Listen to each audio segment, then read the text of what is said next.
Nah, ini ayo kita untuk gimana cara perbaiki ekoenzim yang busuk, terutama banyak yang sudah kena dan sudah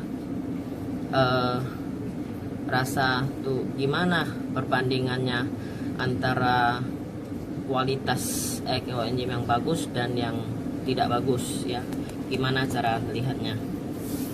Lihat kualitas ekoenzim yang bagus, kinclong. Biarpun ini nampaknya masih kental ya, nggak dicampur, nggak diencerkan, banyak debu, tapi dia setelah disinar pasti dia kinclong. Sudah itu ekoenzim yang sudah mulai rusak, butet. Ini dari GMT juga, tapi sudah butet. Aduh, susah payah loh saya cari ekoenzim yang busuk, karena saya selama ini bikinnya pakai apa, GMT, jarang saya pakai molase. Nah, ini yang udah busuk, apakah kita buang? Ini lihat, karena penasaran pada tahun 2017 saya bikin yang dari molase.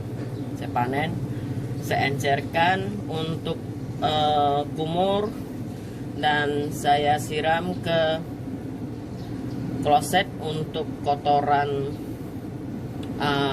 atau urin yang orang makan petai, atau ke kotoran kucing. Itu waduh, tambah parah. Nah, jadi gimana ya, nggak mungkin kita buang ya. Kita buang kemana?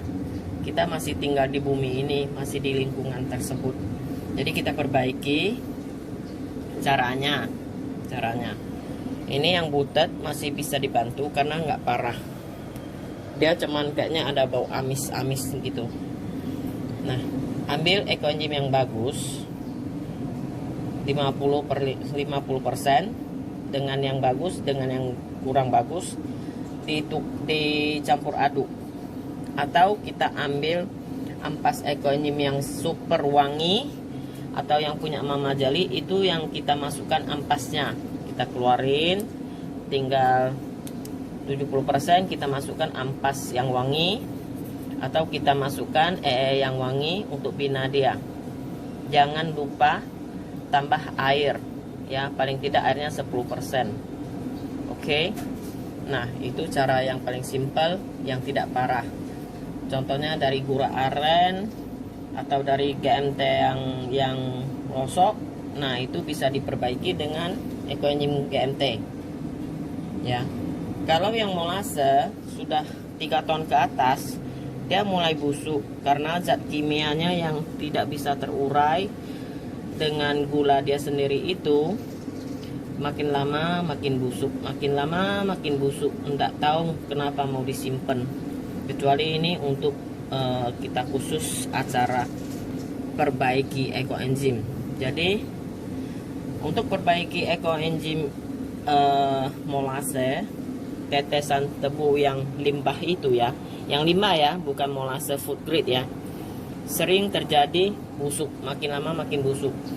Kita perbaiki dia dengan baking soda atau dengan ampas ekoenzim GMT yang wangi, kayak kita campur sabun, sepertiga molase, sepertiga air putih atau air piara, sepertiganya ekoenzim yang wangi yang GMT atau ampasnya. Nanti dia akan keluar busa-busa yang kuning, yang coklat, yang hitam, itu harus dibuang, atau jamur-jamur itu harus dibuang ya waktu dia mengurai. Tapi kalau cara yang cepat dan memboros, baking soda beli lagi, molase beli lagi, udah nunggu bertahun-tahun, nunggu berbulan-bulan kayak gini, apa nggak kecewa? Jadi mohon narasumber yang ngajar molase, mohon harus hati-hati waktu ngajar. Nah, ini baking soda ya, nggak murah ya. Baking soda ada 2 macam, yang untuk kebersihan atau untuk food grade. Ini yang untuk food grade. Yang untuk kebersihan agak murah, boleh juga dipakai ya. Oke, kita tes. Nah, ini kita bantu dari Pak D. yang tengok Mana ada tembusnya hitam belau. Aduh, ampun. Tapi ada juga yang suka ya. Dia bilang bagus kok, wangi kok. Tapi itu terbatas di tempat yang dingin. Suhu derajat 18 derajat atau di bawah 20. Kayaknya Malang, Batu, nah itu wangi. Tapi coba diencerkan untuk gosok gigi, untuk kumur. Nah, ini baking soda. Ini yang busuk. Dia akan meluap. Dia akan meluap. Udah. Dia akan meluap. Inilah zat-zat yang akan dia bongkar. Sendok. Ini dibiarin ya. Ini dibiarin ya. Yang meluap biarin. Ini hampir sama dengan di bidang pertanian. Kita uraikan urin kambing. Aduh, baunya ampun.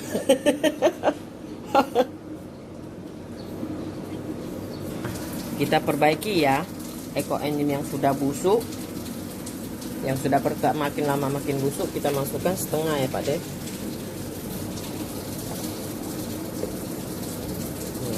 Kalau lihat, waduh masih cantik kok, udah berapa tahun ini. Oke. Contohnya ini drum ya, ini drum. Kita masukkan baking soda.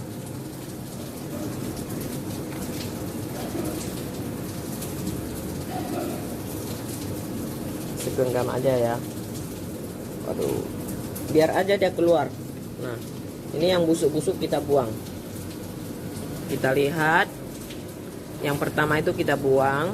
Sudah, ini busa yang besar-besar dia udah oke. Ya, kita aduk pelan-pelan.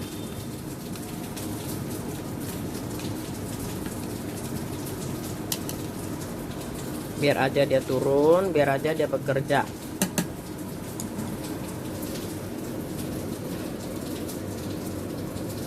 Contohnya ini drum, karena stok molasses saya nggak banyak, itu carinya pun susah mati baru dapat. Sudah turun busanya, kita tutup asal, biar bau-bau yang busuk itu dia bisa meluap, bisa keluar. Jangan ditutup rapat ya. Nah, begitu sampai besok atau lusanya di atasnya ada jamur yang kotor-kotor itu, selapis kayak besi karat, kayak bau septic yang coklat-coklat kehitaman, itu semuanya hati-hati, jangan kena tangan, cedok buang, cedok buang. Nanti ditambah air sampai 80%. Sudah itu mungkin 2 kali 3 kali ya, yang dia keluar itu yang jorok-jorok ya kita buang lagi gitu loh. Nah, inilah kira-kiranya cara kita perbaiki yang busuk ya. Ingat, tutup jangan rapat, tetapi jangan dibiarin berminggu-minggu, nanti belatung apa semua masuk. Dibiarin begitu aja, oke? Nah, lihat. Nanti dia akan mengurai, yang busuk akan ditolak ke atas. Nah, setelah itu sampai kemudian berapa bulan lagi kita panen, sudah rasanya udah sama sekali udah wangi ya. Kita yang dasarnya itu kita jangan ambil juga ya. Yang tengah yang atas kita buang, yang bawah kita, sampai yang ampas-ampas itu nggak usah dipakai, itu untuk pertanian nggak apa-apa ya. Digabung dengan ampas GMT, difermentasi lagi, baru kita untuk pertanian. Nah, jadi ini sudah, biarin dia masih bekerja, lihat. Setelah sudah 2 kali buang jamurnya ya, boleh kita tambah air 1:1. Nah, itulah cara untuk membuang zat-zat kimia berat yang di gula molase itu. Jadi saya mohon benar-benar, kalau mau belajar ekoenzim, tolong belajar dari tangan sendiri, jangan asal ngomong. Kita praktek, kita cium, kita lihat, kita analisa setiap hasil praktek kita. Baru betul-betul sudah mantap, baru kita sebar luas ya teman-teman. Oke, biarin di sini. Jadi jangan di dalam ruangan ya, cari tempat yang terbuka.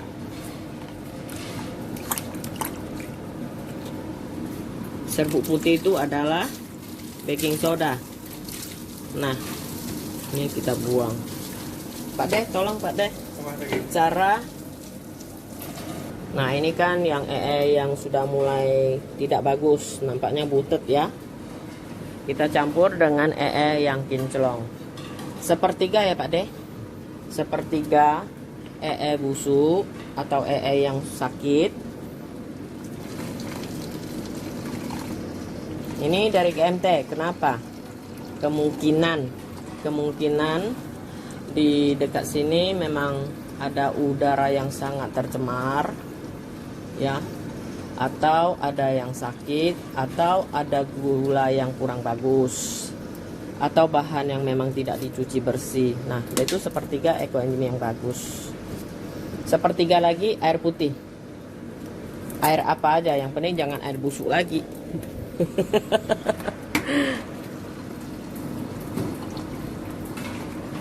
Jika ada ampas lebih bagus ya, ampas yang wangi.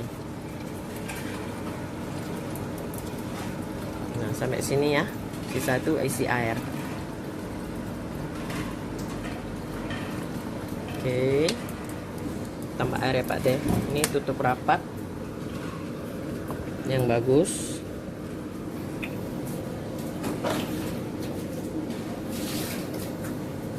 Sudah itu ruangan terbuka. Nih. Contohnya matahari tidak sinar langsung tapi di bawah teras. Nah, itu paling bagus. Ingat satu poin penting. Apabila kita perbaiki ekoenzim, jangan langsung begini. Ini kan untuk perbaiki full 100%. Sudah itu tutup asal. Tutup asal. Biar udara yang busuk-busuk itu akan dibuang dia. Biar begitu, kira-kira nampak udah kinclong, baru ditutup rapat 100%. Kalau dikurung situ, kedap udara gimana dia keluar? Tetap di sana juga, iya kan? Secara logika ya. Gini aja. Ya, bisa dia keluar masuk, tetapi lalat nggak masuk langsung. Caranya begitu. Nah, ini kita biar dia lihat. Nah, lihat sekarang. Ini busanya aja warna kuning. Ini kimia ini, ya. Jadi jangan mentang-mentang molase kami tidak bayar, beli murah. Kami bikin ekoenzim jadi juga. Jangan. Kita bicara dengan bukti, dengan nyata.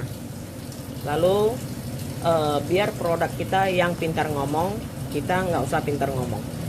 Produk kita pintar ngomong, pintar berbicara sendiri, buktikan sendiri. Nah, itulah ekoenzim yang terbagus ya teman-teman.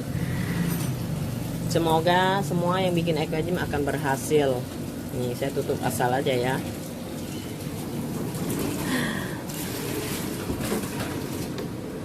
Jadi sebenarnya saya enggak fanatik kali loh. Saya bukan bilang saya GMT, tapi yang molase tidak bagus. Buktinya tidak bagus, kenapa? Harus kita buktikan, kita bikin, kita praktek, hasilnya bertahun-tahun baru kita tahu. Karena kita nggak punya dana untuk pergi lab dan sebagainya. Ini besok lusa jamin oren semua jamurnya itu akan dibuang ya. Terima kasih.